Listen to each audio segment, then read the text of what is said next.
I found that what I was most endeared to was uh, his, and this sounds so silly to say, how genuine he was. I mean, Lol. I know, like, I'm struggling to say that out loud. I get it, but it's like I was dating half of London, like every Tory trust fund toff, like every, and they, sorry Jen, I'm so maxed out. You'd get all these, and then I had this one man who was busier than all of them, and still his he would go out of his way to remember things about me, or to show me that he was paying attention, or that he was really genuine.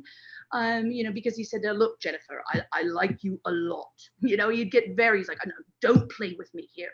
And I could tell from day one, I'm like, this man actually likes me, and he likes me enough that if he was just sexually attracted, as so many are, they would eventually lose interest and move on. Because I mean, listen, I was young and loving English men, and Sure. I dated a lot of different, But but he was the one that just kept.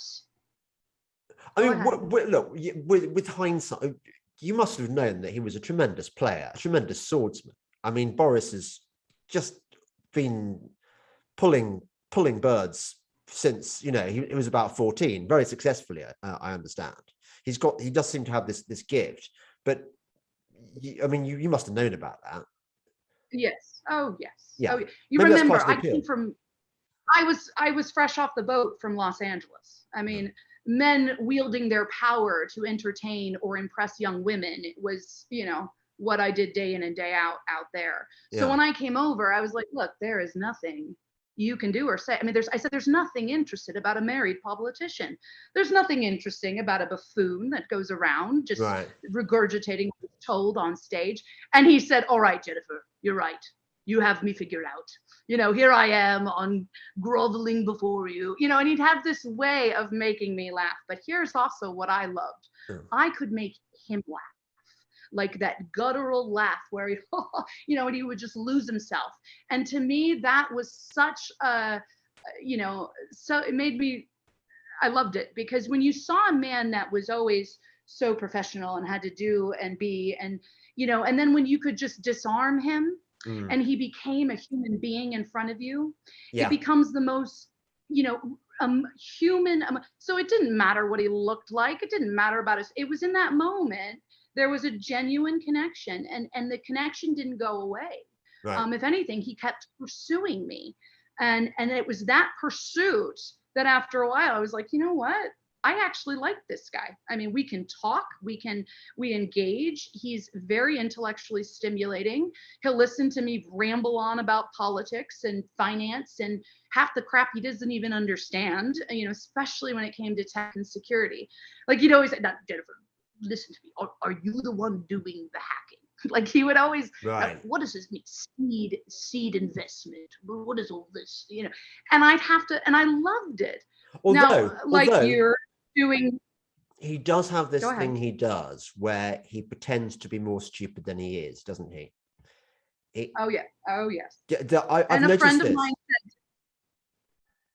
well, he likes to, it's an endearing quality, because of what he does is he lets you in. Now, it's very easy to get caught up in that, okay? And I think one of the things that is very important for me in telling this story is at no point did I lose my luster or become starry-eyed or, become weak. I knew how to handle this man because of my background and where I came from. I also knew that there was very much a real person there, despite all that was said. I wasn't interested in all of that, because what I loved was that here I was a student building a business in this brand new city, and had the interests and audience of the most powerful man in the city at the time, in the height of his career. And all he wanted to do was ask me what I thought. Oh yeah, what was he? Point of detail. What was he? Was he the mayor at the time, or was this after he was mayor? Yes. This was during his mayoral term. Which was probably, wouldn't you say, looking at analyzing his career, that was probably his peak, wasn't it? Maybe the peak was when he went to the Olympics and he was more powerful than the prime minister at that particular event. He was just like a world figure. And he was James, and no, no other proves that when in Hyde Park, when he, you know, the whole crowd, Boris, he comes down, he's like, we're going to bring home more, you know, bronze, gold, and medal. Yeah. And then you had David Cameron came out and everyone booed. And I thought, is that what happens when you become prime minister? You know, because Boris is not going to take well to that. I mean, anybody who knows him, here's the thing about him. When he cares about you, he will stop at nothing at all to gain your approval.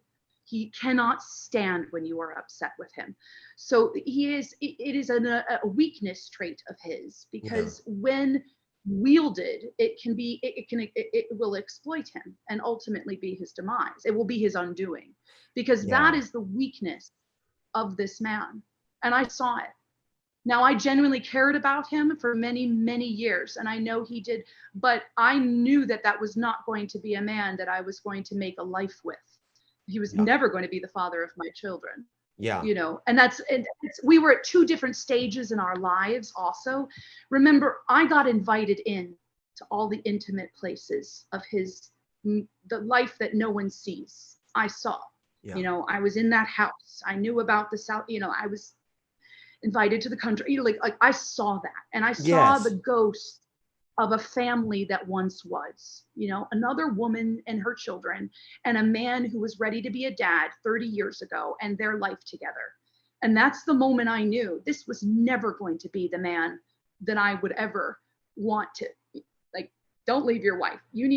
This is not what I want, you know, at all. And I remember thinking, what am I doing here? That selfie I took was for me to remember the face. Like, what kind of woman are you going to be, Jennifer? Because this is not who you are. And that was the moment I knew that this wasn't something that was going to be forever. So what I want to know, because I mean, I don't want the whole podcast to be about, you know, I don't want to be too prurient, but I'm really interested in, you and I were both very fond of Boris, and we thought he was a good egg. Generally, I mean, you know, obviously he had his faults, but look at him now. Look at what he's become.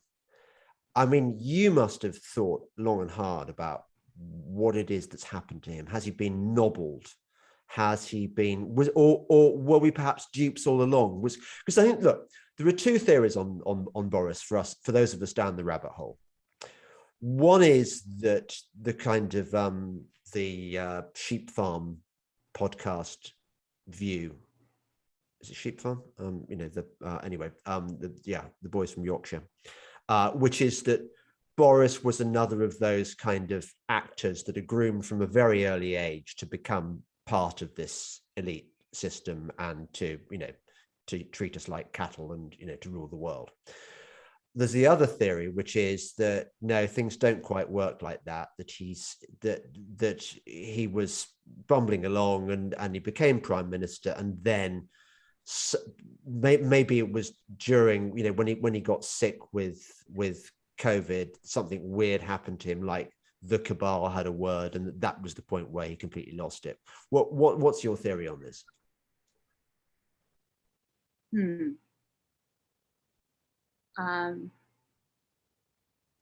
So I'm going to say my theory, but I'm going to have to be very guarded. And reason being, James, is there is a tide turning in the press right now. There's some stories that are coming out this weekend and into next week.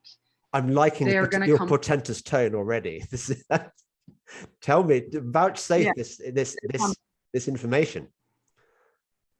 Yeah, they're coming, and it's really hard for me because you know, I want to just scream it from the hilltops because it's so important to me that people understand the man that we are mourning. You know, you know, I come to bury Caesar, not to praise him. I mean, he's gone. He's gone. Yeah. And you know, I loved him too, like most people. I cared a lot about this man. Yeah. And so what happened? it was very, very hard for me to understand how this happened. Yeah. You know, even at the beginning, my own husband was like, look, he always had your back. He'll call you. Don't worry. This is just theatrics of politics. And then as time went on and we saw this election in the US, I mean, talk about blatant fraud. You know, there was research that, and then I was starting to hear maybe Boris wasn't exactly on the good side, that actually there were things that happened.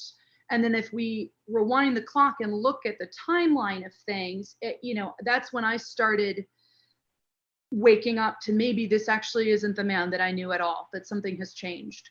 And I had been told about a year or so ago during the election stuff, a senior Tory backbencher reached out and apologized for what had happened in the media.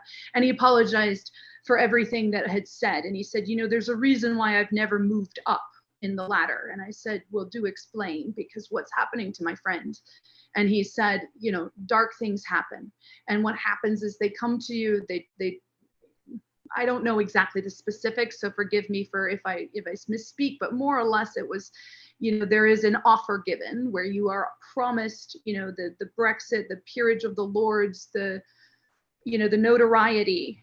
And then when you take this oath or you proceed forward in this ascension of what is the prime ministerial status, even when you know, or by the time you figure out what's going on or how it really works, it's too late. You mean now you make the deal with the devil, you make the pact with the devil, essentially. Yeah. It's presented as like, and there are old vaults. I've seen them myself. They're like big books, the size of like for a giant to read, or they're like really big, you know, and they're old, like symbolism and rituals. And we have been taught and trained that a lot of this stuff is ancient and done, but no, it is modernized into a lot of the stuff that is, and anybody that's worked in Hollywood or worked on a film set will tell you there are certain or even the theater, there are superstitions you do not, you know, you never say the Scottish play in a theater. No. You know, there's certain things on the SNL set. So there are things in these very ritualized, traditional, old establishment buildings and covenants and codes and oaths that if you are chosen and you proceed forward, you have to surrender a certain bit of it. And at first you feel so chosen, you agree. Yes. I think the switch out happened before he went in for COVID. Right. So do you think it happened before he won that the 2019 election? I believe it's part and parcel of when the party chooses you. There's some kind of initiation process